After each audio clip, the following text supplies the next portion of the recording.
Baiklah guys, Assalamualaikum warahmatullahi wabarakatuh. Apa kabar teman-teman semua? Semoga teman-teman semua selalu diberikan rezeki, rahmat, kesehatan yang melimpah, serta tidak lupa hari yang indah olehnya.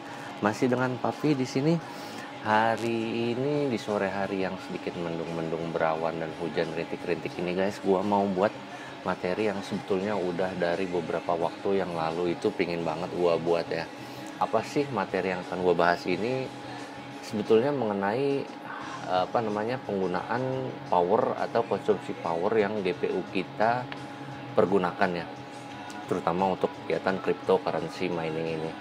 Dan juga mungkin akan gue selingi dengan sedikit overclock yang gue terapkan pada GPU tersebut, karena mungkin secara teman-teman ketahui kalau setiap tahunnya difficulty dari algoritma yang kita pergunakan untuk mining itu kan berubah ya guys, semakin sulit juga, karena itu mungkin sedikit ada perubahan dari tahun ke tahun.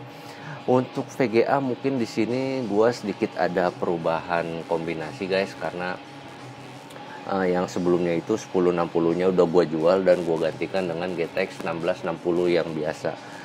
Lucu dan bagusnya itu udah gue buat dulu ya videonya, mengenai konsumsi power yang dipergunakan oleh si 1060. Jadi mungkin sedikit untuk di awal ini videonya sedikit maju mundur, tapi nanti mudah-mudahan kedepannya nggak akan maju mundur lagi.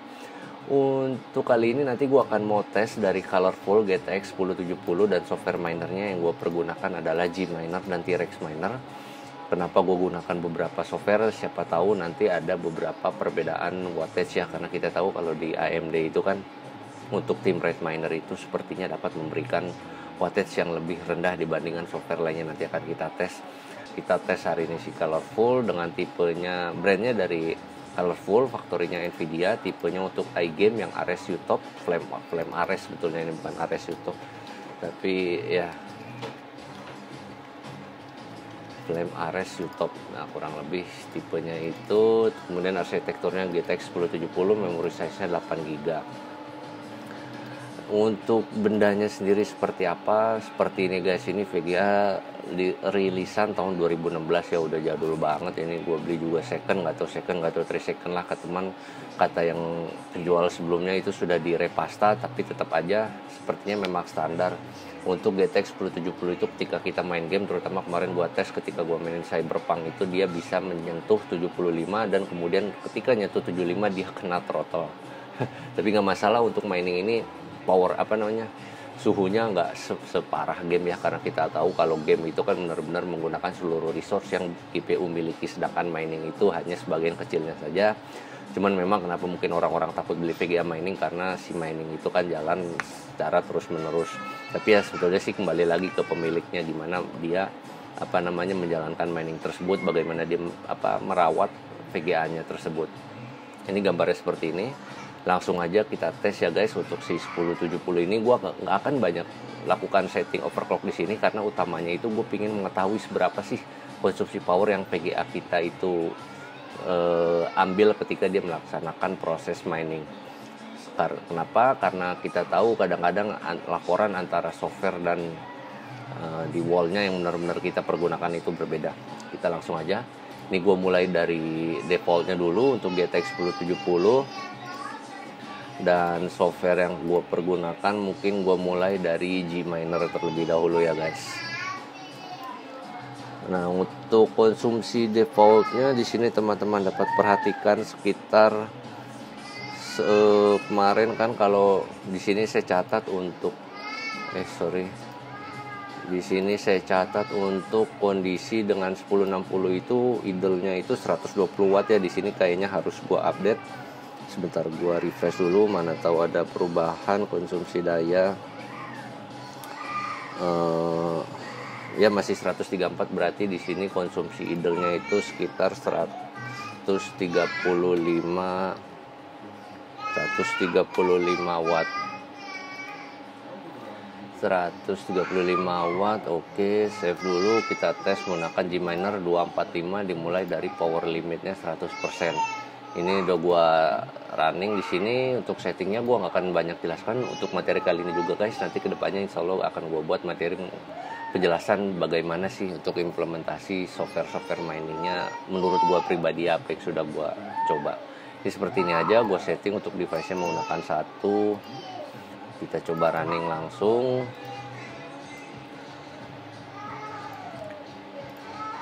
Oke, biasanya masih recording.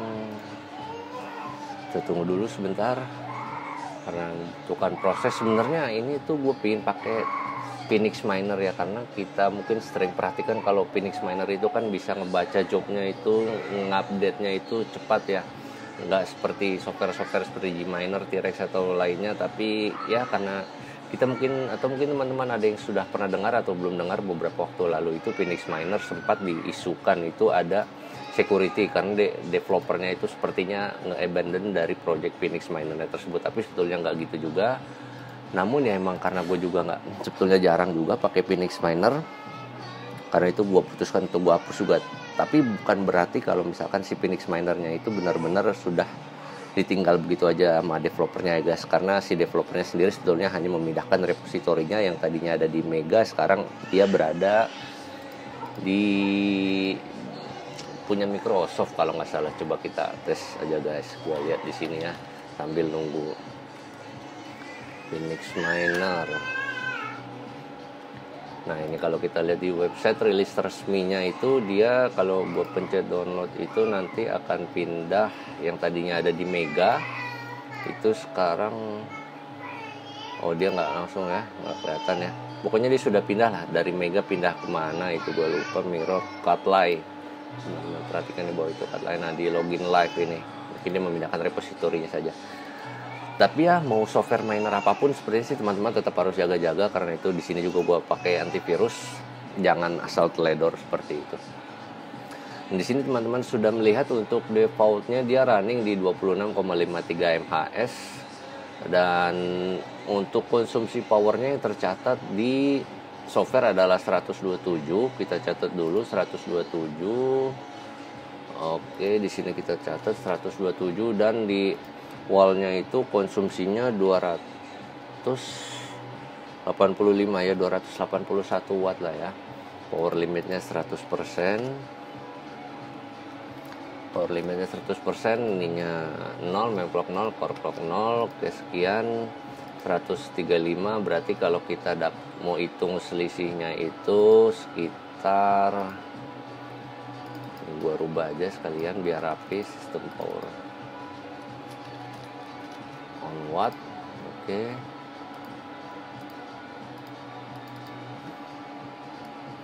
135 ya. 135 berarti selisihnya itu sekitar power by software ini aja. Ini berarti kita bentuk formula aja yang simple, 281 dikurangi dengan idle-nya, berarti sekitar 146 watt ya. Karena itu selisihnya adalah 146 dikurangi power by software, berarti si GTX 1070 dari Colorful ini dia mendustai sebesar 19 watt. Oke, kita save dulu. Sekarang kita matiin, kita ganti overclock yang sering gua terapkan aja, karena gua nggak pingin banget sih nge-push kartu-kartu gue, jadi gue jalankan aja. Yang penting gue sekarang konsennya adalah stability dan sustainability, agar gimana caranya gue dapat mining dengan untuk melintasi periode yang lumayan lama ya. Gue matiin dulu. Sekarang kita setting pakai settingan yang sering gue implementasi. Di sininya gue terapkan aja 70 watt. Temperatur limitnya iya 70. Oke, ini udah limitnya 70, core clock 0 ya, ini udah sesuai. Gua save dulu di sini. Coba kita jalankan lagi untuk Gminernya.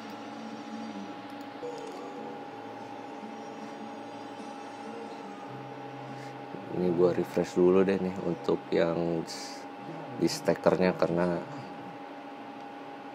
244 watt yang powernya udah kebaca 98, cuman gue nunggu speed MHS nya ini stabil dulu guys. Tapi nggak apa-apa, kita catat aja dulu. Di sini dia tulis belum bisa gue catat guys, karena ini masih belum terlalu stabil lah. Kita tunggu aja.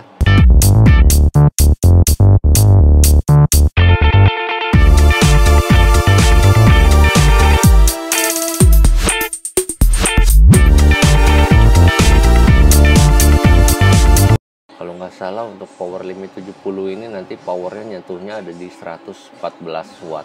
Teman-teman dapat perhatikan ini masih terus naik. Sebetulnya gue maksa di 70 watt juga agak kasihan sih guys. Gue kalau running itu standarnya ada di 65, karena nanti kalau teman-teman dapat perhatikan di efisiensinya ini kan teman-teman lihat ya, semakin turun ya.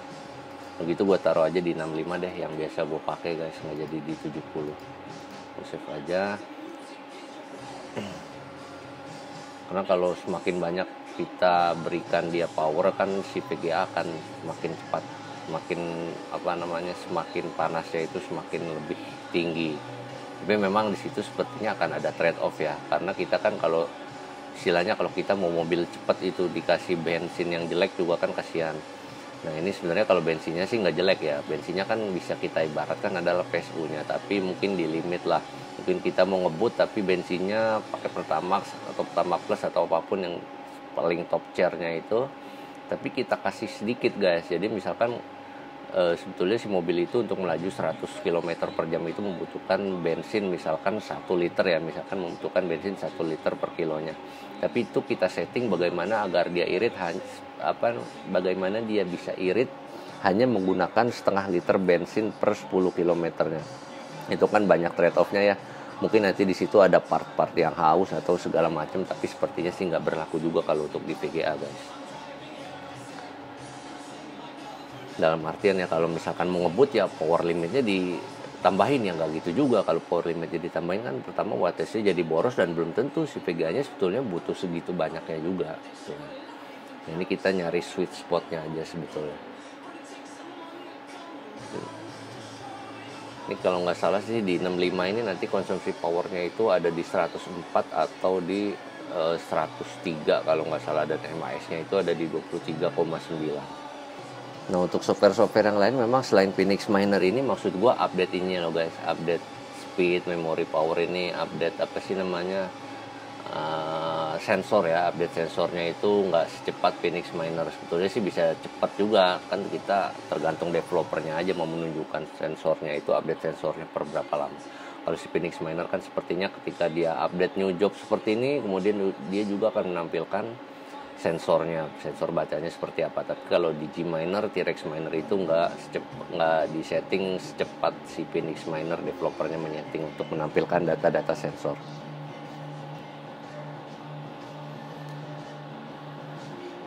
Ini masih turun terus speednya, jadi gue biarin dulu aja. Kalau dilihat dari electrical usage-nya kayaknya nggak banyak yang berubah ya, karena memang turunnya juga nggak akan terlalu banyak banget. Ini masih di angka 244 aja dari tadi sih. Oke, kayaknya ini gua cut off aja di angka nanti deh. Kayaknya ini masih bisa turun lagi sih sampai 104. Tunggu aja deh sampai 104. Cuman di electrical quantity-nya ini belum berubah. Gua pakai untuk monitoring ini stekernya dari Bardi. Update aja dulu di sini. OC power limitnya ada di 65, tadi core clock-nya 00. Nah ini gue sebetulnya nggak tahu nih guys, untuk 1070 yang gue miliki ini, keluaran dari Colorful ini, betul sepertinya sih dia sensitifnya itu terhadap power guys. Jadi kalau walaupun gue setting di 45 nih, power limitnya ada di 65, mau gue naikin turunin memclock core clock-nya itu dia nggak ngaruh, malah kalau diturunin dia performanya drop ya. Tapi begitu gue naikin dia juga nggak terlalu ngaruh. Begitu gue naikin lebih tinggi dan lebih tinggi lagi, itu malah dia performanya turun guys. Gue nggak tahu kenapa. Kalau gue perhatikan sih memang dari si iFlame-nya ini dia udah ada tombolnya ya. Kalau teman-teman perhatikan nanti di kartunya itu sebetulnya dia ada tombolnya itu untuk settingan OC-nya. Nah sepertinya sih gara-gara itu juga, jadi gue nggak terlalu banyak bisa mainin di memclock sama core clock. Tapi tadi kalau teman-teman perhatikan dengan settingan default power limitnya itu kan sudah sesuai banget, seperti bagaimana teman-teman tahu kalau si 1070 itu memang sampai sanggup untuk menembus angka 26 mAh. Itu hanya dari, maksud gue si kartu ini tuh hanya bisa overclocknya itu ngaruh banget, terlalu terikat dengan power limit. Jadi power limit kalau mau naikin OC-nya, mau naikin speednya, power limitnya dinaikin. Memclock sama core clock kita nggak bisa banyak berkutik di situ. Ini power by software-nya gue tulis aja 104, 45%. clocknya 0, 104. Di wattage-nya masih bertahan guys, di Bardi ini masih terbaca 244,9. Nah itu gua tulis aja di sini 245. Oke, sini gua tulis 245. Kita lihat bagaimana update-nya. Ya kan bener bisa sampai 104. Nanti ini masih turun sih, masih turun terus sebetulnya ini. Ada di kisaran 23,9 sekian lah. Tapi kalau teman-teman perhatikan nanti ini di efisiensinya dia sebetulnya akan naik terus guys. Teman-teman lihat di atas dari 231 kan, mulainya 252, nggak tahu kenapa menyesuaikan, akhirnya sekarang ada di 233. Tapi kalau teman-teman lihat di sini, dia walaupun speednya turun tapi efisiensinya naik karena power consumption-nya juga ikut turun. Oke, di sini masih 104 walaupun di software 104, tapi sebenarnya di Bardinya nggak banyak berubah. Coba gua refresh dulu sedikit. Ya masih di 245 ya, 245. Oke, sekarang kita hitung konsumsinya berapa. Kalau ini kan tadi no OC, ini gua kasih nama dulu biar nggak bingung. No OC Smart Center, langsung aja kita hitung di sini untuk OC-nya. Berarti kita hitung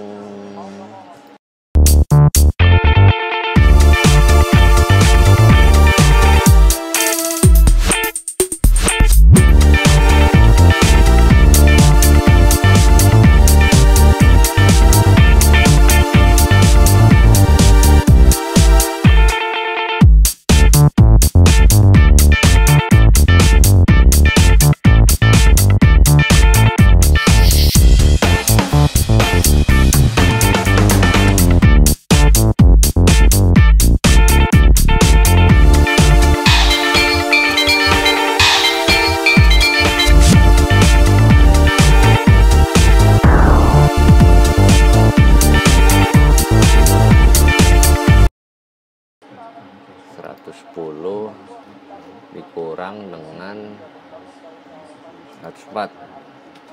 Nah bedanya 6 watt guys. Berarti kalau misalkan di wattnya itu kita bacanya dia 104, karena powernya itu 245 dibaca di wallnya, berarti sebetulnya aslinya itu dia aslinya si VGA-nya itu yang di software tertulisnya 104 watt, sebetulnya dia itu mengkonsumsi dayanya itu sebesar 110 watt guys. Oke, sekarang kita coba aja langsung beralih ke T-Rex Miner. T-Rex Miner, ini gua matiin dulu. Apakah sudah update di sininya? Ya, sudah mulai ngupdate nih. Gua balikin lagi ke standar. Kita coba di T-Rex Miner. Apakah T-Rex Miner dapat memberikan power consumption yang lebih rendah? Pada settingan defaultnya kita lihat.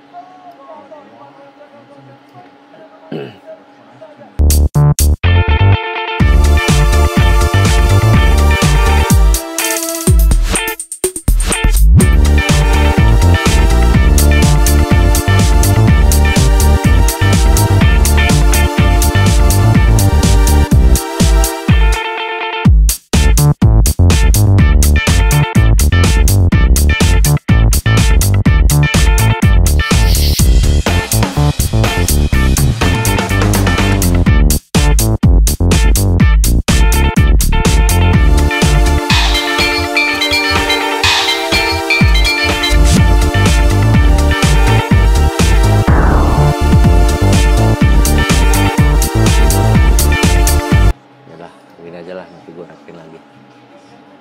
Kita lihat di T-Rex, penggunanya untuk MAS nya sama kan, 26,27, dan power usage-nya ditulis 138 bro. Wow, kalau teman-teman lihat di sini power usage-nya untuk T-Rex malah menyentuh 273, sedangkan di ini tulisnya 138 ya. Kita tunggu update baru lagi nanti di bawahnya. Tapi kayaknya sih ada di rentang itulah, 137, 138, 139. Coba di sininya ngupdate nggak dia? Ntar gue balik dulu, refresh dulu, masuk dalam Ya statistiknya ya masih 272,6 dan ada di 139. Karena itu gue ambil aja di sini 138 ya guys. Gue ambil 138 aja.